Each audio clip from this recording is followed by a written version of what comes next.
for the best. Gotta be smart, gotta be wise, gotta look 'em right between the eyes. Gotta be nobody's fool, gotta be cool. Gotta be strong, gotta be rough, gotta get going when the going gets tough. Gotta push your mind and your body to the limit if you wanna be the best. Put your heart and soul into everything you do. To succeed, you gotta believe in all that you do. Find the strength within to carry you through. Put yourself to the test. Be the best. Be the best in every way. Be the best. Every hour, every day. Be the best.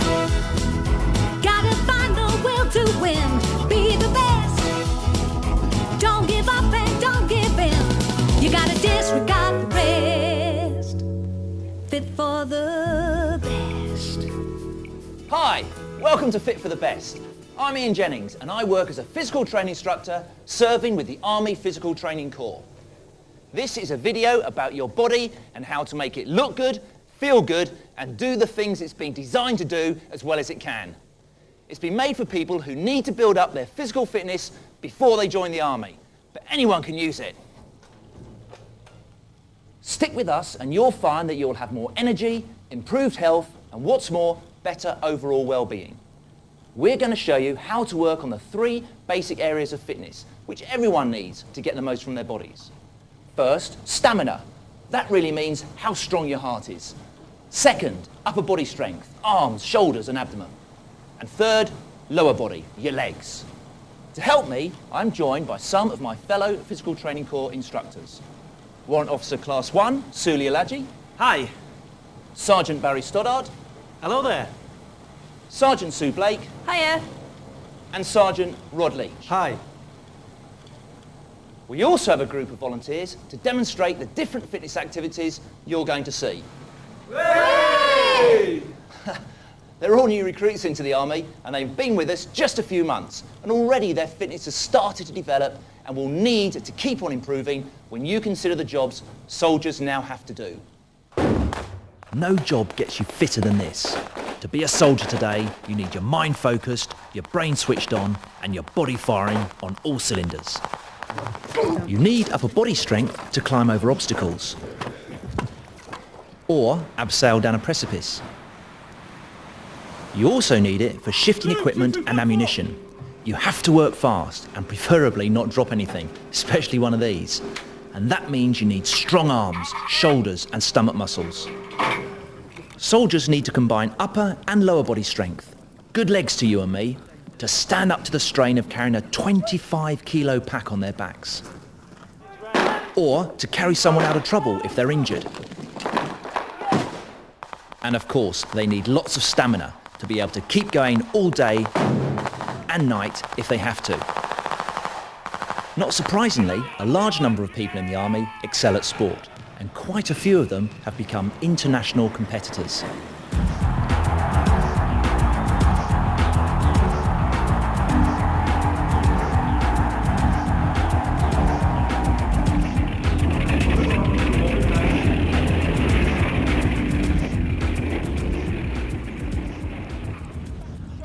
Now, equipment and kit.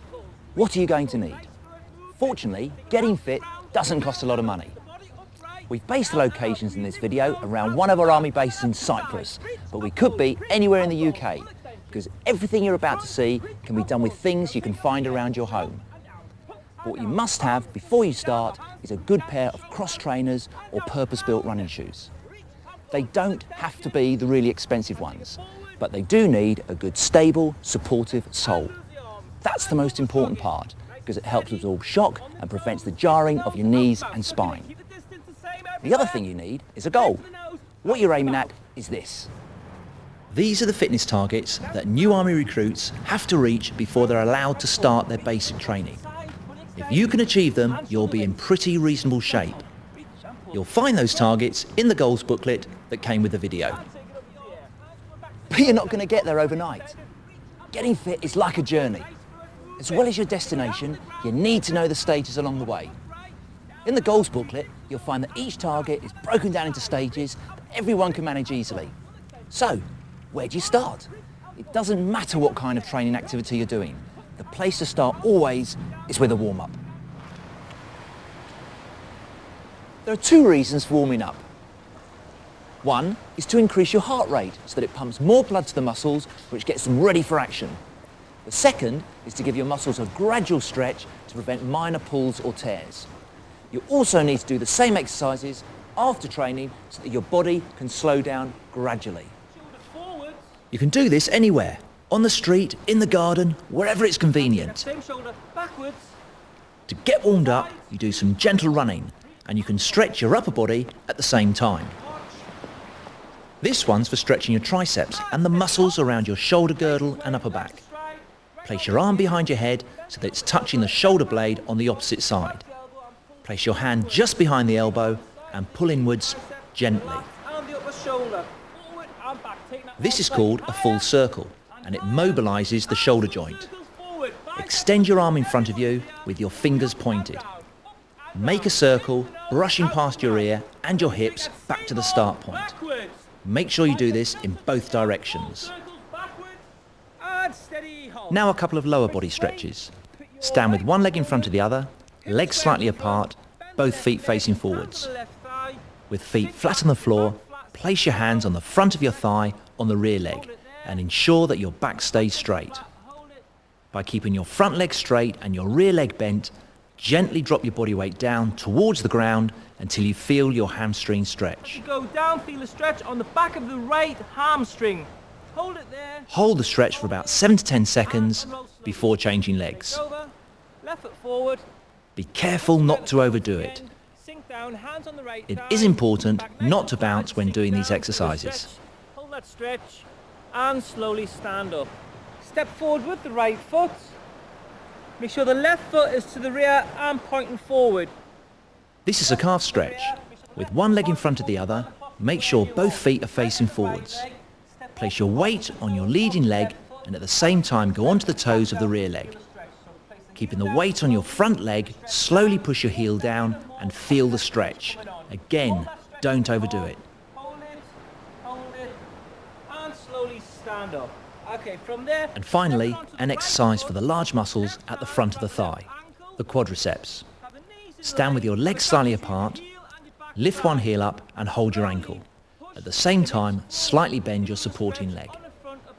Slowly pull your knees in line and feel the stretch.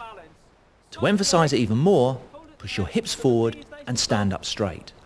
But always ensure the knees stay in line and that there is a gap between heel and buttock. Again, hold the stretch for 7 to 10 seconds before changing legs. If you find yourself overbalancing, hold on to something or someone. Grab it by the ankle. So, Suli, what sort of time scale do you think we should be looking at for the warm-up and the cool-down exercises? Well, Ian, you really want to be looking at least 10 minutes warming up prior to any exercise taking place. And then on conclusion, you need 10 minutes cooling down and stretching. That's to give your heart and other muscles time to wind down naturally instead of stopping all at once, which isn't good for them. Now, let's look at stamina, or to give it its technical term, cardiovascular fitness. What this boils down to is how strong and efficient your heart is. The heart is a muscle, so the more you use it, the stronger it gets. But you've got to get the balance right. If you try and do too much, you become fatigued too quickly. And if you don't do enough, you won't get any fitter.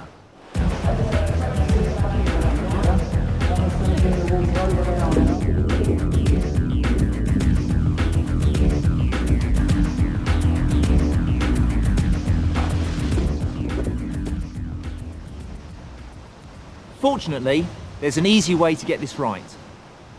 It's based on your heart rate, the number of times your heart beats a minute. First, how not to overdo it. Take the number 220 and subtract your age. If you're 16, that gives you 204. That's your maximum theoretical heart rate. You don't want to let your heart go any faster than that. But don't worry too much about it, because in practice it's very, very difficult. But we also want to make sure we're working hard enough. Very simple. Your heart needs to be doing about 60% of its maximum. So again, if you're 16, that's just over 120 beats a minute. That's the minimum you need for your training to have any worthwhile effect on your stamina. The spread between 120 and your maximum heart rate is called the training zone, and that's where you want to be. Stamina helps you perform well at everything, including tasks that need your brain to be sharp. If you're doing something that combines physical work and mental concentration, then the fitter you are, the longer you can stay focused and have sharp reflexes. If your body's tired, your brain gets tired. If your body's fit, you stay alert longer. There are all sorts of things you can do to build up your stamina, but the simplest and easiest is to go running. You can go running anywhere, anytime. All you need are loose-fitting clothes, good running shoes, and for women, a proper sports bra. The point of going running, or of any stamina training, is to get your heart rate up into the training zone and keep it there. Remember, if you're 16, the minimum is 120 and the maximum is 204. You can work out your heart rate by taking your pulse either at your wrist or on the side of your neck. Or, if you've got one, use a heart rate monitor. What you have to do is get an accurate pulse reading as quickly as possible. Rod, how can this be achieved? Using your watch, count your pulse for 6 seconds. Multiply this number by 10, and this will give you your heart rate for the minute. This in turn will tell you whether or not you're in your training zone. If you've never done any training before, it's better to start with a combination of walking and jogging. Walk for 2 minutes, jog for 3. Check your pulse to see if it's in the training zone. If it's not, jog a bit faster.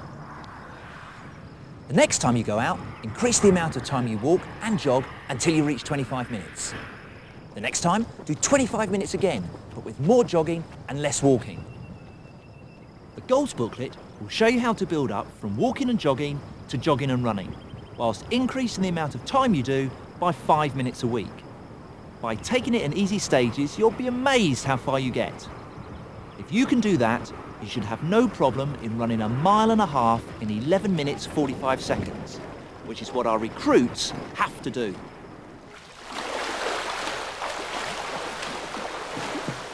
Swimming is another excellent way of building up your stamina, and there's a very handy way of combining swimming with exercises to strengthen your arms and upper body. After every length or after every second width, you pull yourself out using only your arms and rest for a moment before swimming again. You build up the amount of exercise just as you would do for running. You can also time yourself across widths or lengths and swim them even faster and reduce the resting time. 2 other excellent ways of building up your stamina are cycling and rowing. What all the exercises we've seen have in common is that they make your body work steadily, and that in turn is what makes your heart get gradually stronger. Ideally, you should do 3 or 4 sessions a week, leaving a day in between each one for your body to recover. We'll hear more about recovery in a minute, but first let's move on to upper body strength.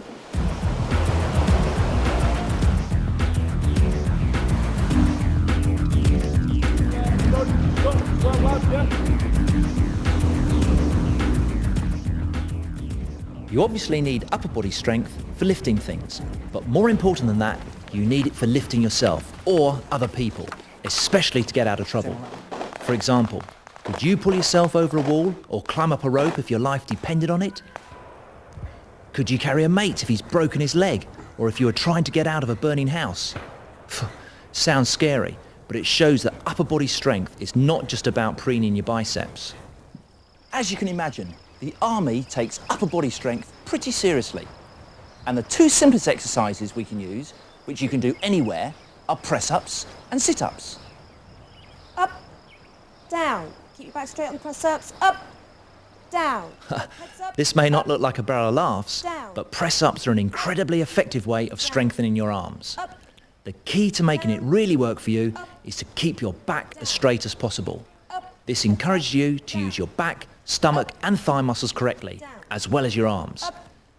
As in all the exercises, try to increase the number you do every down. week. Back straight. Up, If the full press-up is too difficult, or as you become fatigued, try using the assisted method by going onto your knees. In order to exercise different parts of the upper body, vary the distance between your hands.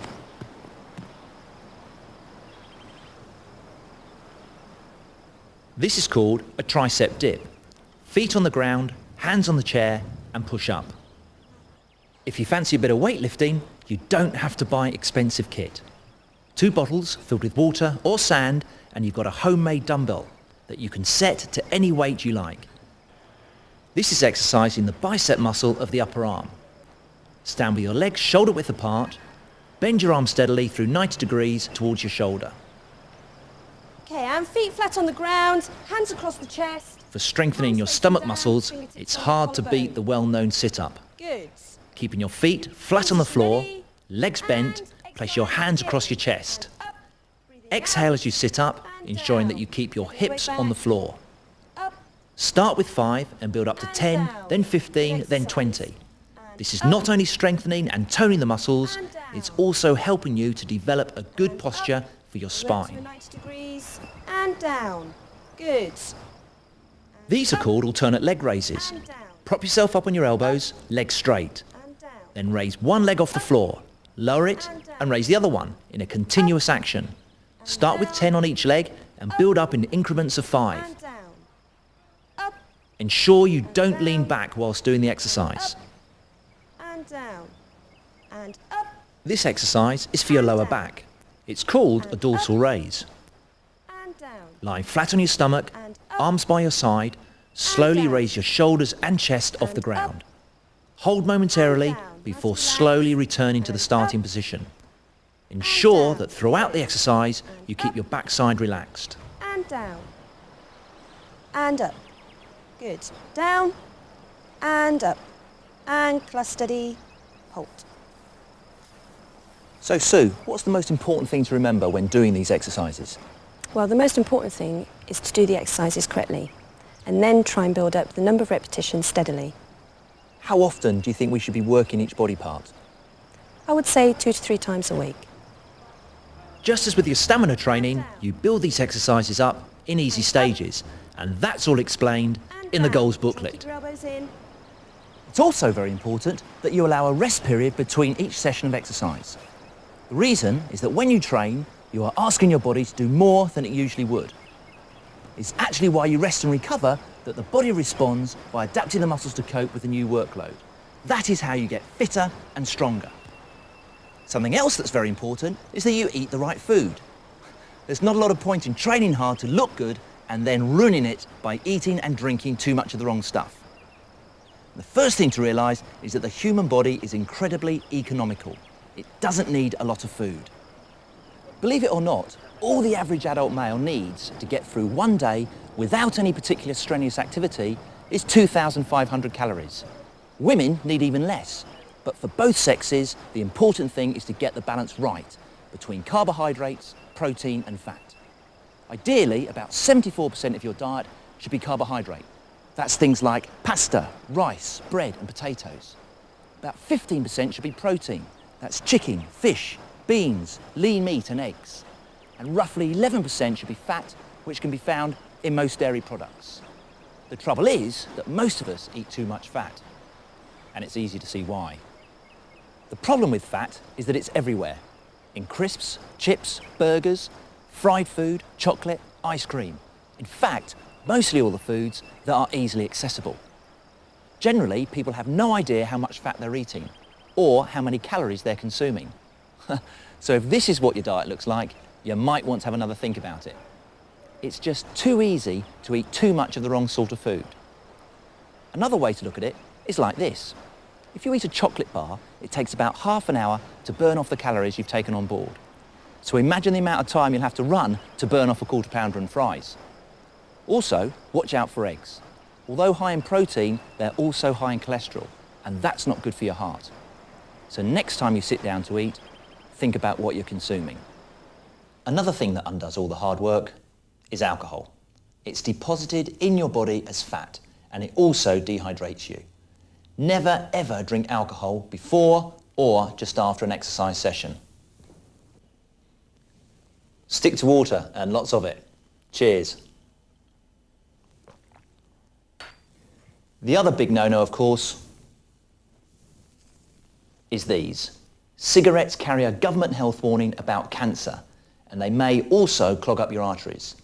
Smoking restricts the blood to your muscles, which can lead to heart disease. Not nice at all. And now, last but not least, lower body strength. Have your legs got what it takes?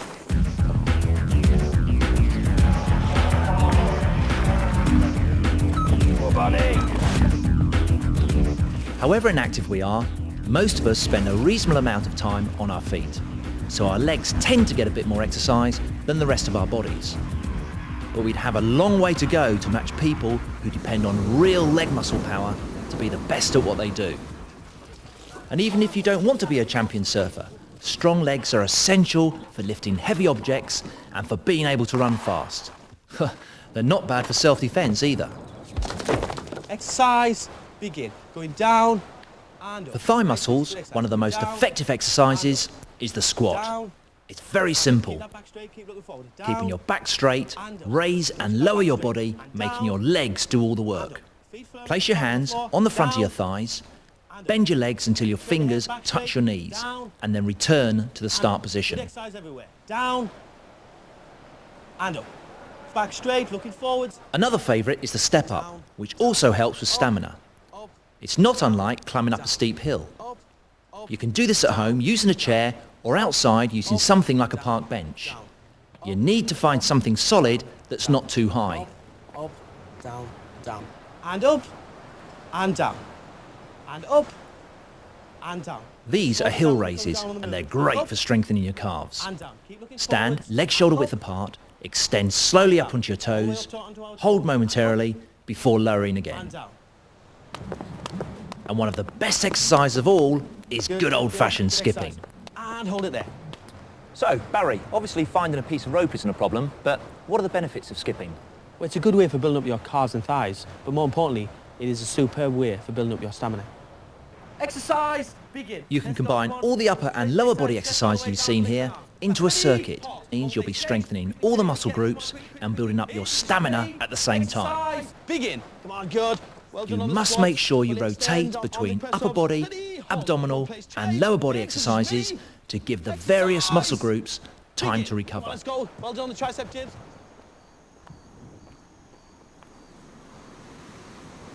And that's just about it, except for one last thing. Nearly everybody agrees that it's a good thing to be fit, and so it's worth making an effort. But that's in theory. In practice, you've actually got to do it and stick with it if you're going to benefit. So what do you do if you're just not in the mood? The thing that motivates me to train, no matter what the weather, rain, sleet or snow, I set my goals and I strive to achieve them. I like to train every day. If that's not possible, then I'll do 3 or 4 sessions a week for about an hour, which of course includes the warm-up and the cool-down. Fitness is so important to me because it makes me feel good within myself and gives me a sense of well-being. I feel alert, sharp and ready for anything. Even if you exercise as much as I do, you really do need to watch your diet. You can look at it like if you drive a Rolls Royce and you put diesel in it, something's going to give and it's going to be engine trouble. So of course you have to watch your diet. And now, it really is up to you. Give it a go. Put in a bit of work and you'll be amazed at the payback. Guaranteed. So get stuck in, read the booklet and prepare to be... fit for the best! Good luck. Body to the limit, you gotta push your mind and your body to the limit. Be the best. Be the best in every way. Be the best. Every hour, every day. Be the best. Gotta find the will to win. Be the best. Don't give up and don't give in. You gotta disregard the rest. And me? After all the hard work, I just reap the benefits. Don't give up and don't give in. You gotta disregard the rest. Fit for the best.